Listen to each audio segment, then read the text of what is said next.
Baseball in America, half a century and more ago, 50, 60, 70 years ago. That's what this record is about.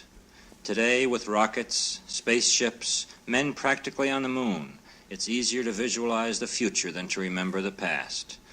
But just for an hour, forget spaceships and hydrogen bombs, forget jet planes and TV, and let yourself slip back into the long ago, into a different way of life. Baseball in America 50, 60, 70 years ago.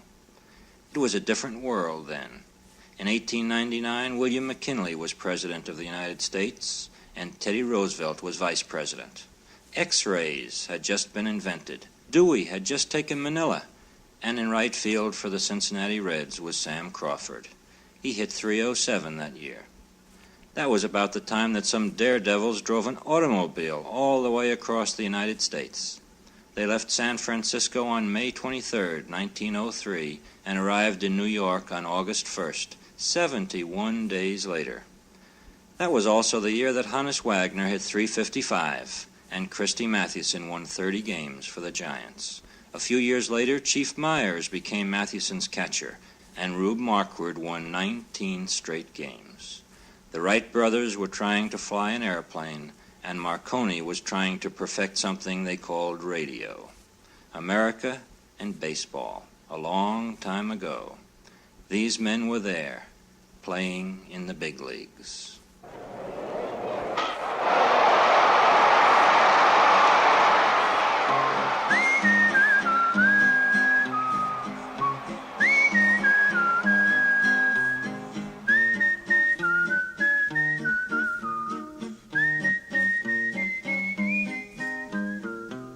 Were there many Indians in Riverside when you grew up here? Oh, no. There used to be a rancheria down there, but they finally got pushed away to the hills. You weren't on a reservation of any sort? Oh, I was when I was a young fella. We lived on a reservation for a time. Went to school on the reservation. Yeah, when I was young. Went to school there. In fact, I went east and availed myself of a college education at Dartmouth College. However, I didn't finish, which is one of the regrets of my life. You know, Dartmouth is just like the Giants. Once a giant, always a giant. And this is quoted from Chaucer. He said, once a Dartmouth, always a Dartmouth. So you never lose that affection for the school, regardless. If you just get in there and get a cup of coffee, they instill that spirit into you. How did you get started to play baseball? I got started playing ball because I liked it. That's all. I was just going to school. And that way, and of course, when I got out of school, I started playing baseball professionally. How did you get signed up with your first organized team? Who signed you? Well, I don't know. They never had any scouts in those days or anything. You're thinking modern. There's nothing like that. You just put yourself in. If you like to play ball and they saw you, they took you, that's all. And you proved yourself. Yeah, I started playing ball when Dewey took Manila. In 1898? Yeah. There was no scouts when I started out playing ball. The game was not a well thought of game like it is today. Today it's mostly college men in there and everything, and they're admitted to the first-class hotels and all that sort of thing. We were just a second-class citizens, weren't even worse. Well, in the early days, yes, you weren't admitted to hotels, that is first-class hotels. Why, baseball was a rowdy game. It was just like the sailors in Boston, in the park, in the commons. No sailors allowed. We were in that class. Were you a pretty tough bunch? Well, you had to have guts or you wouldn't stay there. That's all there was to that, even on your own ball team. You were always a catcher, by the way, weren't you? Always a catcher, yeah. How did they treat you, a rookie coming up? Well, you couldn't I don't like to say this, but in those days, when I was young, I was a foreigner. I didn't belong. I was an Indian. In those days, those tough babies, they didn't consider a youngster at all. I remember when I broke in with the Harrisburg Club, they had a whole lot of old-timers on there. The pitcher was pitching out there. Gee, I wish I could think of his name, this old distracted globe of mine, pardon my Shakespeare. This pitcher was a spitball pitcher. And the first ball he pitched, he hit me right in the belly with it. Because I'd called for a fastball, he threw me a spitter. He crossed me up all the way. And there I was, a young fellow behind the bat being crossed up. So I didn't give him any signs at all. Because I was on my own then, I could catch him. I wasn't expecting anything. He says, "What's the matter, not giving any signs?" I says, "What's the use?" I says, "You go ahead and pitch." And I caught him. And when it came time to bat, I had no bat. We used to carry a bat in those days. I got a bat bag now yet. So it came my turn to bat. And a couple of men on bases, too. And I went to pick up a bat, and some guy says, "Hey, Busher, drop that bat." So I looked at the manager, and I says, I haven't got any bat, I said, just like that. You know, he went over there and grabbed the bat and handed it to me. I had no choice of bat or anything. But we went up to bat.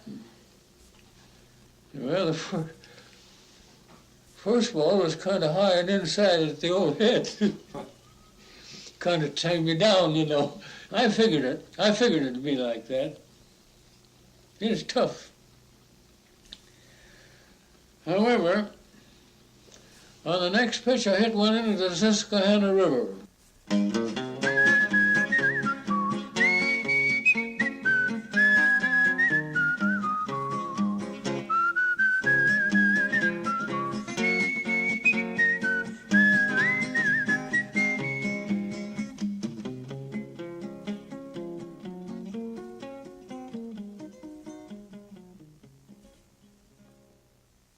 I started in the Canadian League, 1899. That's an odd thing. Canadian League, you know, you have to get out of the country to start. In the Canadian League, that was just a little, I guess about 6-club league over there, you know. Folded up about July, I guess. Well, then I went to Columbus in what they call the Western League. I was in there July, August, September till September. And they sold me to Cincinnati in that fall, 1899. Those were rough and tough days, you know, in those days. Things were different. What was different? Everything was different. You didn't have the hotels and the traveling, you know, 2 guys sleeping in an upper, you know, and things like that. Yeah. So it was altogether different, but I don't know. He didn't get the money. Of course, a dollar was a dollar in those days. Those leagues were struggling, you know. They had a hard time getting along. They didn't pay much money. Canadian League only got about $65 a month. Just for the season. Board. And board. Ball players in those days were considered pretty rough, you know. And like a lot of, if you had the time, you could go back and reminisce, you know, go back and think of the old days. I remember Detroit Club, that was in 1903, well, even before that, you know, in Cincinnati. You go in a dining room in a good hotel, it's pretty as good as you can get. But they always shoved you way down in the corner somewhere, you know. There's the ball, comes the ball player, down in the corner. Well, did you ever hear of Kid Elberfield? Sure. The Yankees up on the hilltop? Well, he was in Detroit. He played in Detroit with Kid Gleason. Tough little guy, too. But he was in some hotel somewhere, shoved us down, way down in the corner.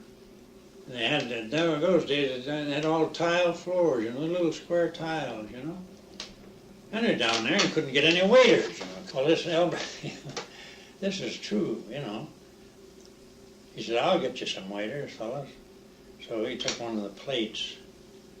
He sailed it up in the air, and it come down in a million pieces, hit that cement, tile floor, spattered. He had 4 or 5 waiters around there in no time. But that's the kind of things that happen, those things. They stand out in your memory, So you see, you go way back in the tough days.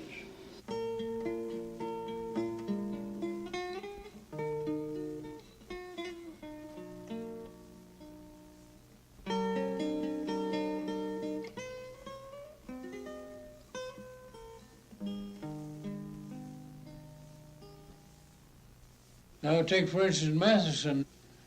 I don't think he ever walked a man that is from being wild, that is no control. I don't believe he ever walked a man in his life.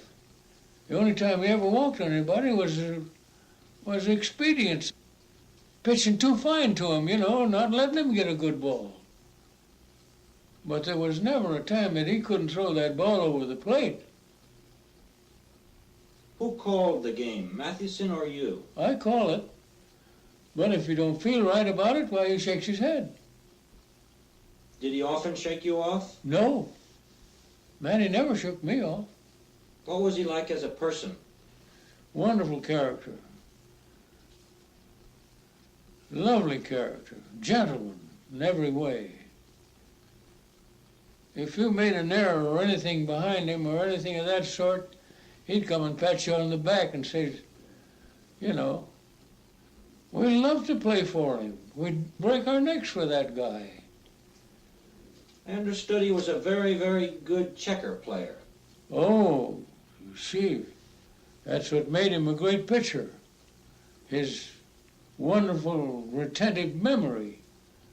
Anytime you hit a ball hard off of him, you never got another one there. Those fellas back there, they use their head in baseball a whole lot.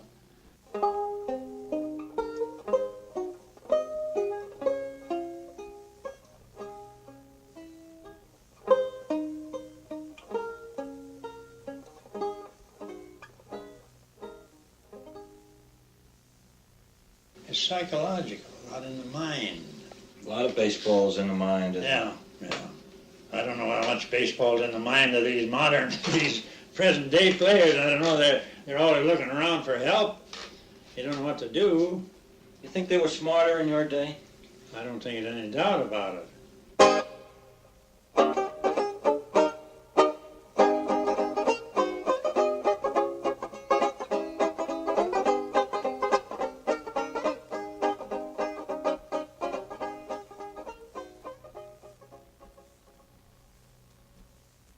Ball players get traded from one team to another so much. How did it feel the first time you got traded? Well, that was a funny thing. We were playing in Chicago and we go to St. Louis. And Sam Rice was just entered the Hall of Fame. He was my roommate. And so we get in St. Louis about 8 o'clock in the morning, have breakfast. They have a zoo where we stopped in this hotel not too far away. So I thought I'd go over to the zoo. So I was over there, they had bears over there, and I used to give them peanuts and things like that, and monkeys. And so I come back to the hotel, and Sam is sitting out waiting for me. He said, "You're in the wrong hotel." And I didn't get it. He said, "I tell you, you're in the wrong hotel." I said, "What do you mean I'm in the wrong hotel?" He said, "Well, you'll find out. I smell the mice somehow." And he said, "Well, do you know that they traded you to the St. Louis Browns?" I said, "No." "Did they really?" "Well, it broke my heart."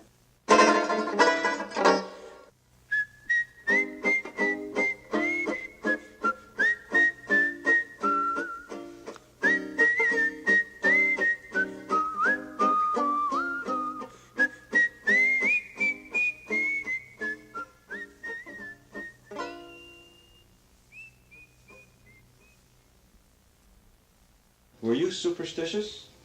Not too much, not Were- too much. were- Only thing is I wouldn't walk under a ladder, that's all. What about on the ball field? No, not so much. I've seen a lot of them superstitious, even butterflies flying across a field. A big red butterfly, you've seen them, Sure. they're called monarchs.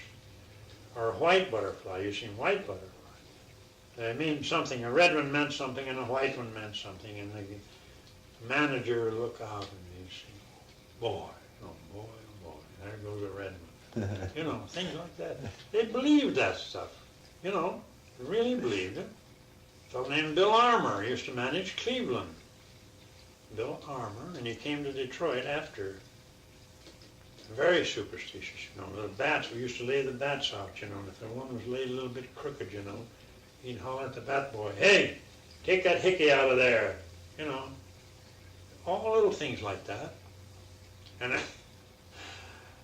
he'd go nuts if he saw a cross-eyed boy.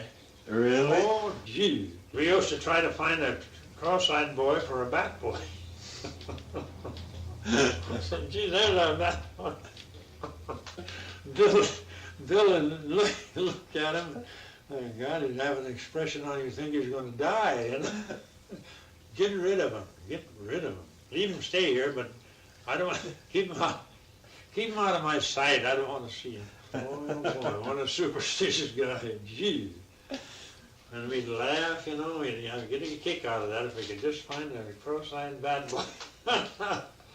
Oh, boy.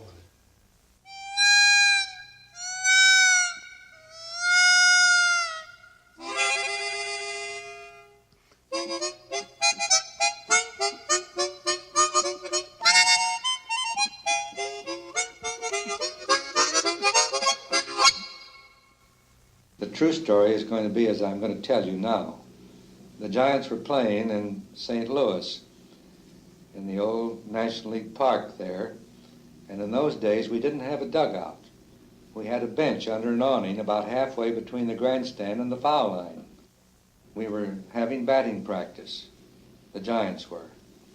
And out of the grandstand walks an individual, tall, lanky, in a dark suit with a black derby hat on, and he walked across the grass from the grandstand to the bench, and he said, I'd like to talk to Mr. McGraw. And some of us there pointed at Mr. McGraw out, and he walked over to Mr. McGraw, and he said, Mr. McGraw, he says, my name is Charles Victory Faust.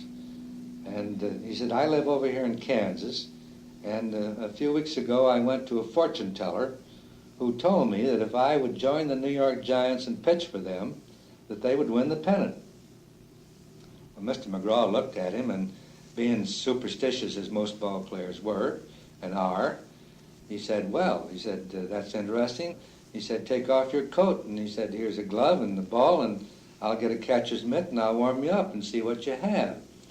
And so they got up in front of the bench, and they tossed a few balls back and forth, and Charlie Faust said, well, I better give you my signals. So they got their heads together, and he gave him 5 or 6 signals, and McGraw would give one signal, and Charlie would wind up, and his wind-up was like a windmill. Both arms went around in circles for quite a little while before he let go of the ball. Well, every different sign that McGraw gave, the ball came up just the same. There was no difference in them whatever. And there was no speed. It was probably enough to break a pane of glass, but that was about all. And so McGraw finally threw the glove away, and he caught him barehanded, because he said, well, to himself, this guy's a nut. He said, I'm going to have a little fun with him. And he said, how about your hitting? Can you hit? Oh, he said, pretty well. Well, he said, we're having batting practice. Get a bat and go up there. And he said, I want to see you run, so run it out. Word was passed around to the fellas that were shagging out in the infield. He dribbled one down to short. He juggled it a minute, and Charlie was turning first, and they slid him into second, and they slid him into third, and they slid him into home in his best Sunday clothes. Well, that night we left for Chicago, and when we got down to the train and got into our car, who was in the Pullman car, our private car, except Charles Victory Faust?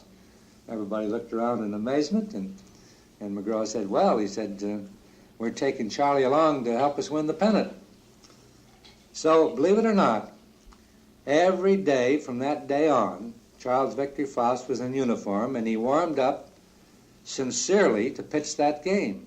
He thought he was going to pitch that particular game. Every day this happened. This was 1911, and Charlie Faust, as I said, warmed up every day to pitch and never pitched a game. He wasn't signed to a contract, but John J. McGraw gave him all the money that was necessary for him to keep himself neat. He went to the barber shop almost every day for a massage and a haircut. He had plenty of money to tip the waiters in the small amounts that we tipped in those days. And we did win the pennant. The spring came around the next year, and Charles Victor Faust was in the training camp. He was very sincere. He really believed that he was a pitcher. He warmed up every day in 1912. And again, we won the pennant in 1912. In 1913, he was again in the spring training camp. He warmed up every day to pitch. And during that season, he became such a drawing card with the fans who would clamor for McGraw to put him in to pitch. So finally one day, against Cincinnati in New York, they clamored so hard and so loudly for McGraw to put him in to pitch that McGraw did put him in to pitch. And he pitched one full inning without being to a contract in the National League. And he didn't have enough to hit. They didn't score on him. One of those nothing ball pitchers, you know. It was Charlie Faust's turn to come to bat when 3 outs were made. And the Cincinnati team stayed in the field for the 4th out to let Charlie come to bat. And the same thing happened then that happened the first time that Charlie ever came on the field in St. Louis in his Sunday clothes. They slid him into first, second, third, and home. He was such a drawing card at this stage that a theatrical firm gave him a contract on Broadway in one of those 6-a-day shows, you know, starting in the afternoon, going through the evening. And he got $400 a week for it. He dressed in the uniform. He imitated Ty Cobb and Christy Mathis and Hannes Wagner in a very silly way, of course, but seriously as far as Charlie was concerned. And the fans loved it, and they went to see Charlie on the stage. He was gone 4 days, and we lost 4 ball games. The 5th day, Charlie showed up at the Polo Grounds in the dressing room, and we all said to Charlie, "Well, Charlie, what are you doing here? How about your theatrical contract?" "Oh," he said, "fellas, I got to pitch today." He says, you fellas need me. So he got out and warmed up with this windmill warm-up that he had that just tickled the fans, and we won. And we won the pennant again. That fall, I joined a group of big leaguers, and we made a barnstorming trip starting in Chicago and going through the Northwest and down the coast and over to Honolulu. And in Seattle, who came down to the hotel to see me but Charlie Faust?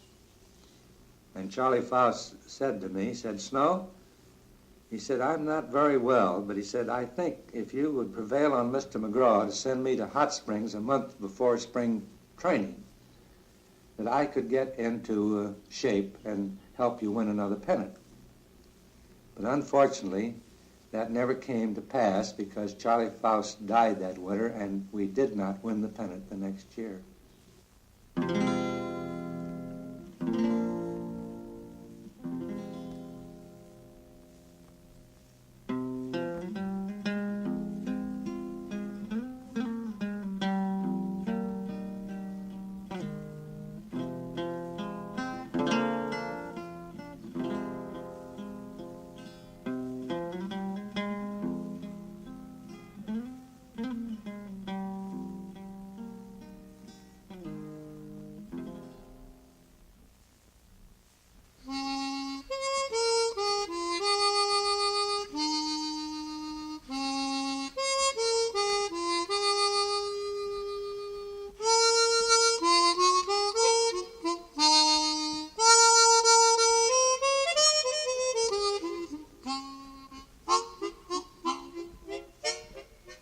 Cleveland, Ohio, I bummed my way to Waterloo, Iowa.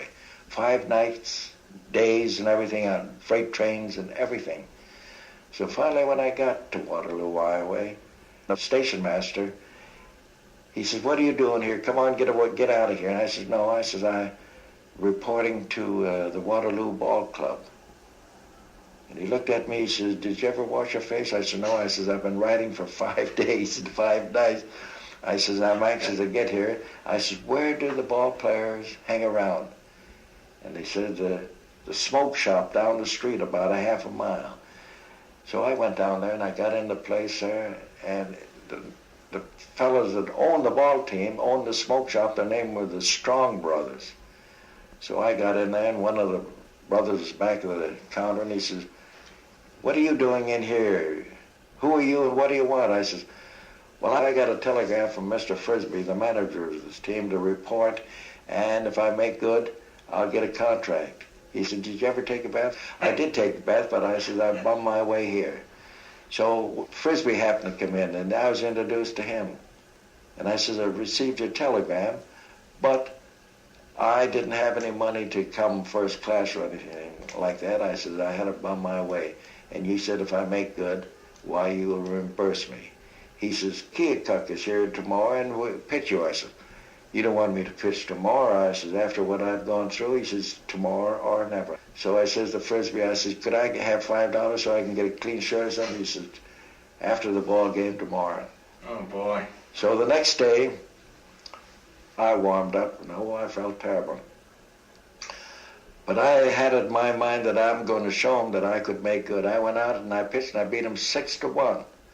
And that night I thought, sure, by winning a ball game, I could get $10 advance on my salary. So I asked him, I says, "Mr. Frisbee," I said, "I showed you that I could deliver the goods." "Oh," he says, "Keokuk's in last place." He says, "Whale Oskaloosa comes here. They're in second place. They're a tough team. And if you can beat them, then we'll talk." I says, "Can I get any advance money, $10 on my contract?" He says, "You haven't got a contract yet." I said, "All right." So I didn't say anything to any of them. That night, I went down to the railroad station. Same baggage man was there, and he says, "What are you doing down here?" "Well," I said, "I'm going back to Cleveland, Ohio." I says, "I want to know what time a train comes by here." He says, "How are you going?" I said, "I'm going to try to get back of the engine." Oh, he says, "This train comes in at 1 o'clock, and the engine unhooks, and he goes down to the water tower. And when that engine comes back and hooks up, in the meantime, I'll talk to the baggage man. And when the engine is hooked up, you'll get in back there, and when it pulls out about 5 miles, he'll open the baggage door and he'll let you in." So that all happened, and when we were 5 miles out of town, he opened the door and let me in, and he says, "The baggage master was telling me about you." So he says, "I'll tell you, when we get to Chicago, when we get into the yards, this train slows up so that you're able to get off. But don't hesitate. When you get off that train, you beat it out of the yards, because if you don't, there's so many detectives, they'll just grab you and throw you in jail." So I did. When we got to the yards, I got out of there and I got on the street, and about a block from where I got off, there was a fire engine house, and they were all to the fire. It was empty. They had a big bellied iron stove, and it was warm, and I just sat in there for a little while. I went to sleep, and the fire department came back, and they shook me, and they did everything to get me. Said, "Bum, you get out of here." And I said, "I'm no bum, I'm a ball player." "You a ball player? Where'd you ever play?" And I told them, Cleveland, around the Sandlot. Oh, and they started kidding me about a ball player and everything. They said, "Where you going?" I said, "Back to Cleveland." "You got any money?" I says, "No." So they got a little pool up of $4 or $5, and he says, "On your way, wherever you can get something to eat, stop and get something to eat." I told him before I left, I says, "Now when I come back in the big league, I'm coming out to visit you."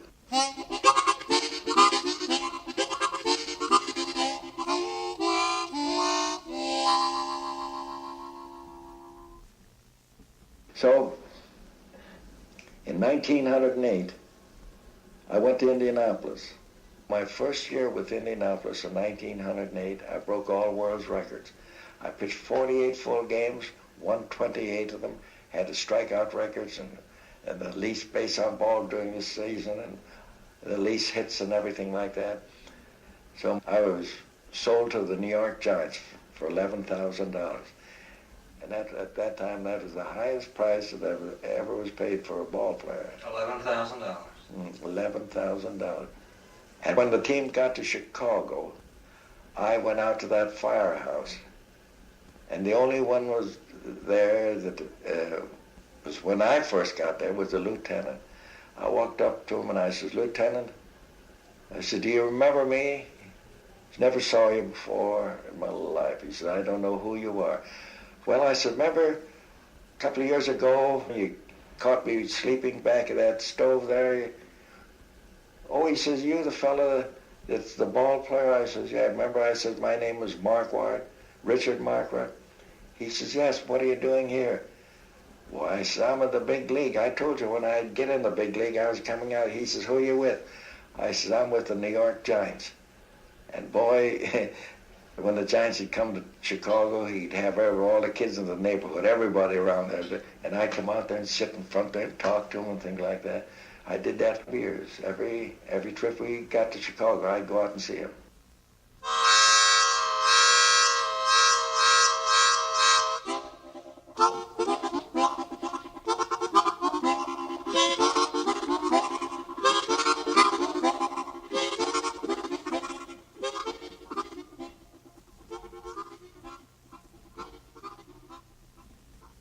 We were playing in Chicago the first year I was with the team in 1906. Come the ninth inning, score was 2-1 in favor of the White Sox. A man on first, and the pitcher turned to bat. So Bill Armour, who was our manager at that time, asked Shaeffer if he was all right. Shaeffer'd been out of the game for about a month, and he asked Shaeffer if it was all right to go up and hit. So Shaeffer says, "Yeah, sure." So Shaeffer walked over in front of the grandstand. He took off his cap and he said, "Ladies and gentlemen, you are now looking at Herman Shaeffer, better known as Herman the Great, the greatest pinch hitter in the world." He says, "I'm going up there and I'm going to hit the ball in that left field bleachers and win this ball game." So I finally turned around and he says, "Thank you." He walked up to the plate, and of course they all give him the raspberry, you know. He never hit over 2-3 home runs in his life. So the second ball pitch, he did just exactly what he said he was going to do. He hit it in the left field bleachers. Well, boy, oh boy, you ought to have seen him. He stood at the plate, you know, until he saw the ball going into the bleachers, and he tore down to first as hard as he could run, and he slid into first head first. And he pulled off his cap and he says, "Shaeffer leads at the quarter." And he tore down to second and slid into second. He says, "Shaeffer leads at the half." And the same at third and the same at the plate. When he slid into the plate, he turned around and he says, "Shaeffer wins by a nose." And he walked over in front of the grandstand and took off his cap and he says, "Ladies and gentlemen," he says, "I want to thank you for your attention." And laugh away. Of course, I was laughing my head out of the damn fool. Shaeffer was always funny to me anyhow. And well, you know, it was one of the funniest things I think that I ever saw, and it's so unusual today. You know, they'd think a guy was crazy if he did that. But in those days, you know, you could pull stuff like that, and the crowd enjoyed it. They would enjoy it today, but of course they wouldn't like to pull anything like that. And of course, that made Shaeffer, you know, winning the ball game that way. But we went back to Detroit the next day and played Cleveland. And of course, Shaeffer goes back into the game. Shaeffer came up the first time, and of course, everybody in the ground said, "Hooray, Shaeffer," you know, for winning the game the day before. Give him a great send-off. So he took 3 swings and struck out. And the second time he came up to bat, of course, it was still a hooray Shaeffer, but not quite as much of an ovation as he got the first time. He struck out again. Third time he came up to bat, no commotion at all, no ovation. So we come to the fourth time at bat. I think it was the ninth inning. Anyhow, Shaeffer didn't want to get up to bat again. I looked at Shaeffer, started laughing. Shaeffer had to get up the fourth time, you see, after striking out 3 times. And of course the crowd then, take the bum out. I tell you know, that's the baseball crowd, you know. Take him out, take the bum out.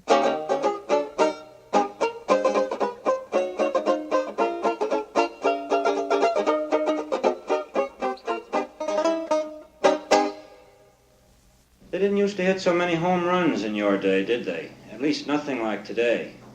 You see, back in up until 21, they had a dead ball. Well, you couldn't hit that ball. Only way you get a home run is an outfielder fall down. But you couldn't hit that ball.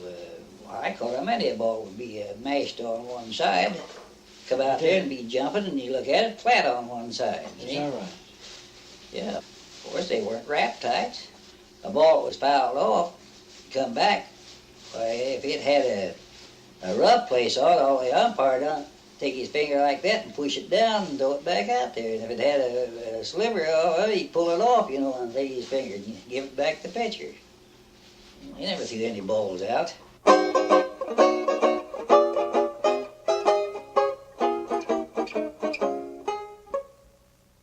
We used to play one whole game with the ball if it stayed in the park. Yeah. Lopsided and black and everything else.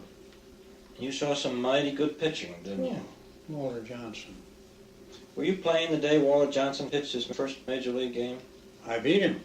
Not being egotistical, I hit a home run off him that first day. I think we beat him 3-2. First game he ever pitched in a big American league. League. You heard of Quintillion, Joe Quintillion? Sure. You know Joe? You know of him. He was managing Washington at the time. I think that was 1907. We were after the pennant then. That was our first pennant. But Joe was always kidding. He was a kidder, you know. Joe was a nice guy. He was an umpire too later. Joe told us, he says, as we come out the bench, and says, well, boys, I got a big apple knocker who's going to pitch against you guys today. You want to watch out for him. He's got a swift. He's plenty fast. You know, he told us that. And here's Walter. He's just a string of a kid, you know, tall, lanky. Yeah. Walter had just reported, you know, from Idaho or somewhere. Didn't have a curve, but he had that fastball. That's all he pitched. Just fastballs? Just so, yeah. He didn't need any curve. He reminded me of these, you've ever seen these pitching machines? Yeah. Compressed air things? Well, I batted against those things, and it's a peculiar thing. The batters were afraid of that machine because they could gear that thing up so that ball, boy, it was like a bullet, you know. Well, that's the kind of a ball that Walter Johnson pitched. He had a swish on it. It swished. Whoosh.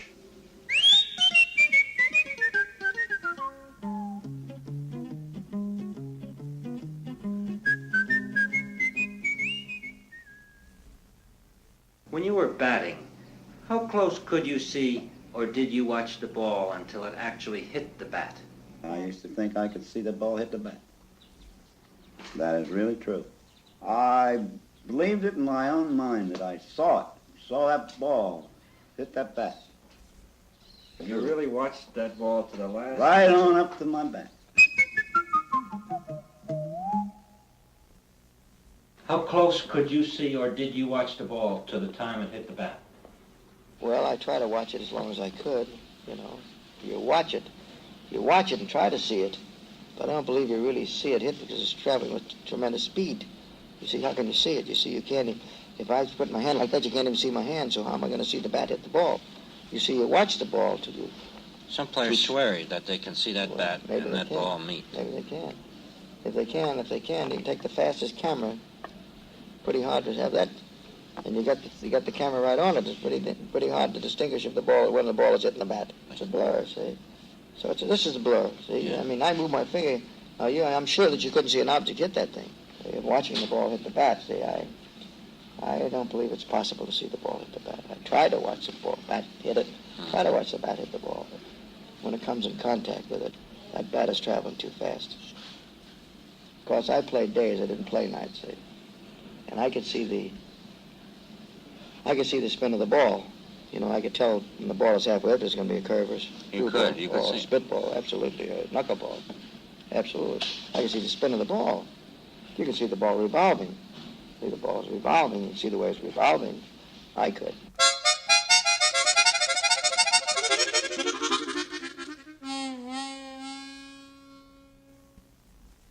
Did you know Chief Alexis? I didn't know him. He was from Old Town, Maine. I never knew him. Chief Bender, did you know? Oh, yes. I know Charlie quite well. The Indian had a position of a minority group in those days, I didn't he? know. It's that way yet. It's that way. We're still a minority group. Nowadays, you can't ridicule an Irishman on the radio. You can't ridicule a Jew. And you can't ridicule a Negro. But they can kill us every night on the radio. That's one reason I don't look at anything but a ball game. I carry the news on the television. I like the news and the ball games and the news. And after the news is, why, then comes the killing. Those things I don't like to talk about. I know them. I see them. And the old things, we had a saying, if anything was honest and upright, we'd say it is on the square. They've even turned that word around. Square deal is no more, you're square. Where do they get that stuff anyhow?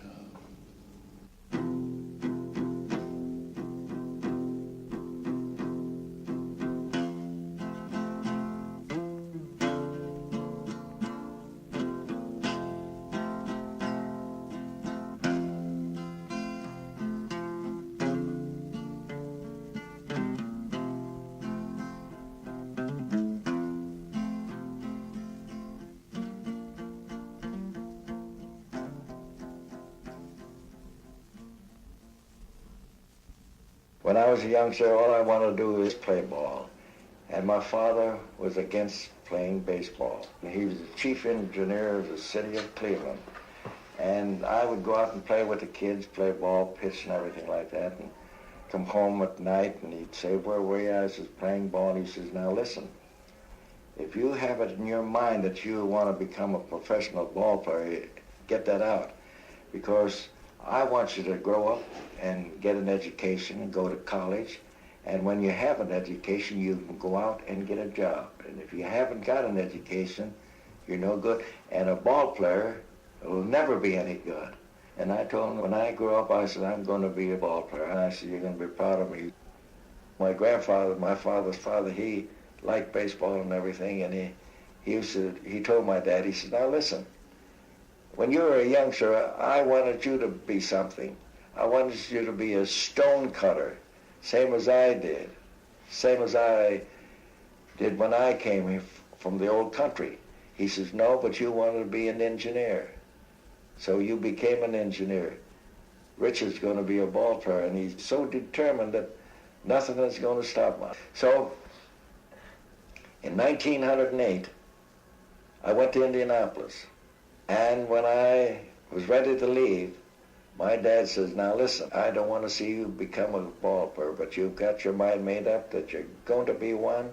Now I'm going to tell you, when you cross that threshold to go out and become a ball player, don't come back.